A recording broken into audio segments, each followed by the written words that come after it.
Jadi hukum Allah itu apa saja yang ada di dalam Al-Quran dan As-Sunnah. Terlebih pertanyaannya hukum waris. Al-Quran, As-Sunnah menetapkan hukum waris itu rinci banget, sangat rinci, karena ini berkaitan dengan hak manusia. Sehingga ketika hak-hak manusia ini ditunaikan dengan baik sesuai syariat, akan menimbulkan kemaslahatan umat manusia. Tapi ketika sebaliknya tidak diterapkan, maka hal itu akan mengakibatkan madarat besar dalam hidup ini.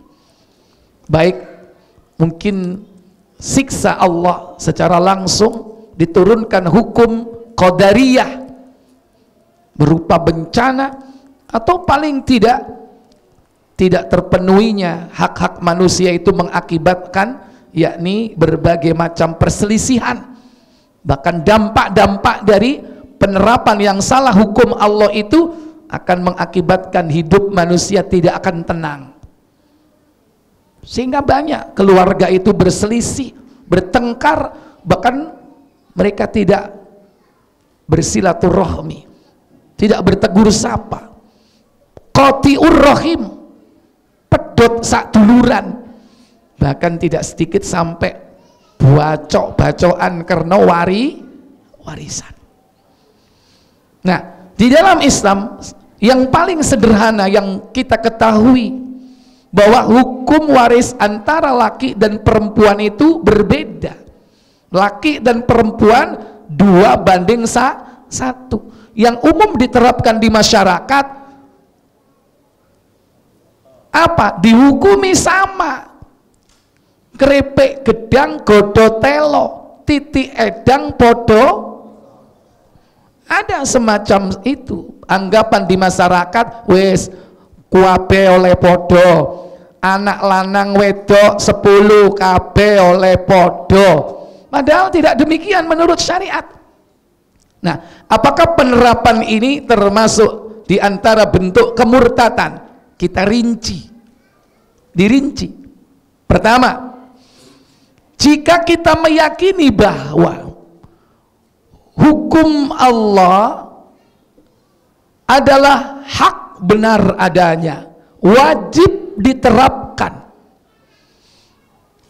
dan jika tidak diterapkan maka Allah akan menyiksa orang itu, diyakini secara utuh dalam hatinya, akan tetapi prakteknya tidak demikian, karena mungkin dia kalah suara dengan yang lainnya, terpaksa dia melakukan itu, atau mungkin ada kekuatan power yang lebih besar yang harus menetapkan seperti itu, maka dia terpaksa melakukan itu, maka belum dikatakan murtad, belum dikatakan keluar dari Islam. Tapi kalau sudah meyakini, di samping dia mempraktekkan dengan praktek yang salah, tidak sesuai syariat, tapi dalam hatinya dia mengatakan bahwa yang terbaik itu adalah hukum yang sekarang berlaku, karena ini menjadikan tenang hidup manusia, sing penting podo kroso dibagi roto, dan itu lebih baik. Kalau dia ada keyakinan dalam hatinya, i'tiqad bahwa itu dibolehkan dan itu lebih baik, maka dia telah murtad, keluar dari Islam. Nah, sekarang yang mana yang terjadi di situ? Kira-kira yang mana? Nah, kalau salah satu di antaranya itu sudah jelas, yang satu murtad dengan keyakinan menyamakan dan melebihkan hukum selain hukum Allah, sementara yang satu merendahkan hukum produk manusia tapi menjunjung tinggi hukum Allah dan Rasulnya, tapi dalam prakteknya tidak demikian, maka dia tergolong kufru duna kufrin, yaitu kufur kecil tapi tetap dosa besar. Sebetulnya sederhana, sebetulnya bukan hanya masalah itu. Meyakini bahwa zina itu haram, bahwa itu adalah perbuatan dosa, yang harus dihukum dengan hukum rajam. Walaupun ternyata akhirnya dia melakukan, mungkin barangkali dia termasuk dosa besar. Cak, zina iku oleh enggak? Ngawur, gak oleh. Dosa kok? Dosa. Umpama nek zina diapakno hukume? Dirajam. Lah sampean kok sik zina gendaan? Iya, gurung iso aku ninggalno. Eman nih. Maka belum kufur, belum murtad, tapi tetap dia dosa besar. Yang murtad itu bagaimana? Cak, zina iku oleh enggak? Oleh, gak apa-apa. Sing penting seneng podo seneng. Apa menek sampean kei dhuwit wonge seneng ya. Kan sedekah nyenengno wong. Ya kan? Gak apa-apa, budalo nang Bollywood kono wis sedekah nyenengno wong, gak apa-apa. Lho Quran gak oleh, iku lak biyen, saiki seje. Murtad orang ini, murtad. Seandainya dia ngomong seperti itu, walaupun dia itu tidak melakukannya, loh tapi sampean kok gak zina? Jane kepingin, tapi wis loyo. Walaupun dia tidak mengamalkan, melakukan zina, tapi menganggap hukum zina itu boleh, murtad dia sudah.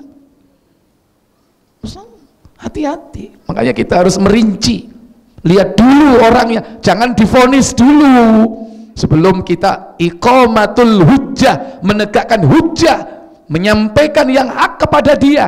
Nah reaksinya apa?